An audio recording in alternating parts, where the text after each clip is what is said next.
amazing, incredible episode of Because You Asked. I'm Barry Nussbaum. We are sitting in the control room of the bunker that sits below the central municipality building here in Ashkelon, Israel. It is the largest city close to Gaza. Where we are sitting now is about 5 to 6 miles from the Gaza border. And our guest today is Brigadier General Reserves, Yossi Grinfeld, and his assistant behind him is his son, who we have seen in other episodes, Major Amit Grinfeld, who will be available to translate when necessary. Yossi, thanks for joining us. Nice to meet you. So can you explain to our viewers what we are sitting in here? What is this place? Actually, along the years, we understand that even the cities whole must get or have a place. Then when a war or operation started, we can run the city as we run in return. Along the year, we prove it and make it comfortable because the last operation, Tzuk we call it, it was 3 years ago. Protective edge. Yeah. We had to sit for about 2 months in a place, and even when it's outside, it's fire and bombing and a lot of noise. We have to sit in a very quiet area and to do the decision and to operate with the army, the police, the firemen, ambulance. We have to combination the all stuff to work and give what the civilians system needs. So we are in a bunker below your regular offices. As I showed on the video coming in, we went through one steel door and then a second steel door. The first one was for bombs or explosives, and the second one seals this center from any outside air. So in case of a gas attack, everything in here is, as I understand it, sealed, so the gas can't get in and kill the people like you and the army that would be down here protecting the city. There are 150,000 people here, and from this control room, you would run the city of Ashkelon in the next war. Am I correct? Yeah, right. It's correct. And we do it even when we feel that something gets wrong. You know, they shoot at night.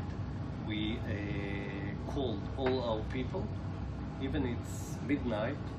As you see, people are sitting behind the wall, and we called the whole Minhala, all the management staff.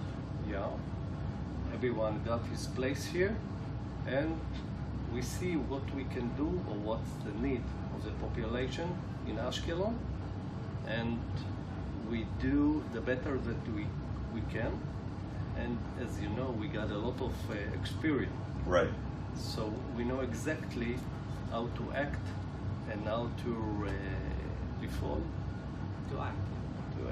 Right. So in the last operation, when the missiles and rockets and Qassams were coming from Gaza, how much time did citizens here in Ashkelon have between the time a rocket crossed the border and got here? Yeah, 30 minutes. Seconds. 30 seconds. 30 seconds. So half a minute, and the rockets hit. Yeah. So you have time to run 20 feet, and then the rockets are hitting. Now outside, Amit showed us where the parking lot blew up, and where your truck got hit. Yeah. And it was right outside your office? Yeah, it was outside, and people know how to act. If you are on open areas, you just lay down. If you are between building, you get inside. If you're near a shelter, you run to the shelter. The shelter always opens. Everyone got a place that he knows in his house where to hide if he haven't got a shelter. So people are quite very humanine. Yeah, experienced with that. Yeah, yeah. There is also education in schools, like just some states in America deal with wildfires or with hurricanes or earthquakes, I don't know. Their procedures here, they train kids in school to find shelter, to find the safest spot in less than 30 seconds. So all the kids that go to school here, all the adults that live and work here, are all trained where to go within 30 seconds, if possible, to be safe. Yeah. Indeed. Now, Amit, on the way in, you showed us an interesting place where you stopped when you were on duty during the last operation. Yes. I was very lucky actually, Barry, because the alarm went off when I was just outside of Pizza Hut. So I found myself eating pizza outside of the oven with the owner, because that was the most inner part of the Pizza Hut. The rocket indeed hit the city a few hundred meters from us.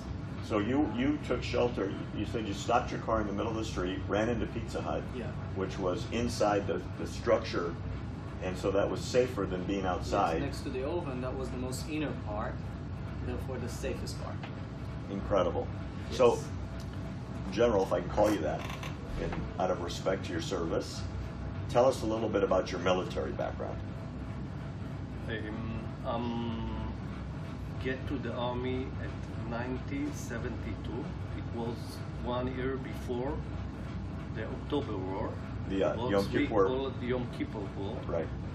And I start my serving in the armored forces as a reconnaissance fighter, and in time I become a company commander, a regiment commander, and a lot of work. In the second part of my service, I removed to the intelligence, and we can't talk about that. And what? We can't talk about. Oh, you can't talk my- about it. You're in Yeah. intelligence. I understand. Anyway, when I return, I still do a lot of reserves services, but in the איך אומרים פיקוד העורף? Home front. Home front. Yeah, that's how I get in here. They asked me to come to run the city because of my lot of experience that I've got before, and I'm already 10 years here, and what you see here, it's made all by תהייה והתנסות. ברוך השם.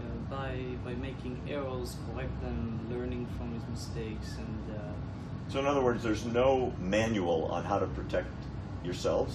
You figure it out. he made the manual. Yeah. Or you wrote the manual. Yeah. Yeah. And all the cities in the south of Israel came here to study, and if you go there, you see a lot of what you see in here. So there are similar operational centers Yeah. below ground. I know we're inside of reinforced concrete and steel Yeah. that is explosive proof, gas proof, so that the cities will continue to run the infrastructure Right.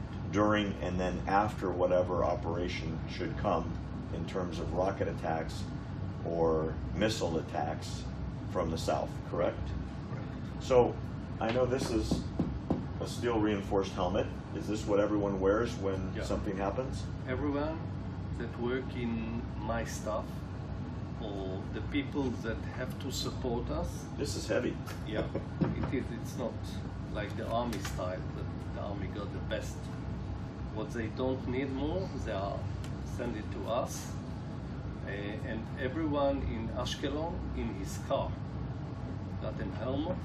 Wait a minute. You're saying everybody that lives in this city? No, not people that work in my staff. I got it.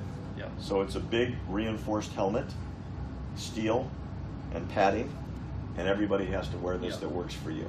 Yeah. And they all also have basic toolkit for basic search and rescue missions in case they're near a house that was hit, because every minute is critical. Yeah, we're going to go upstairs and look in the back of the general's truck to show what you showed us earlier, which is every vehicle is basically a mini search and rescue vehicle in case a house is hit, so you can get in quickly and get the family out and do whatever you can for them, right? Yeah. I think it happened to you. You were the first one several times inside houses Yeah. that were hit. Yeah. An incredible tour with General Grinfeld and Major Grinfeld. We're very appreciative. I'm Barry Nussbaum. Thank you for joining us on Because You Asked. You can always visit our website at AmericanTruthProject.org or on Facebook or on Twitter, and you can always write to me at Barry at AmericanTruthProject.org, and I promise to get back to you.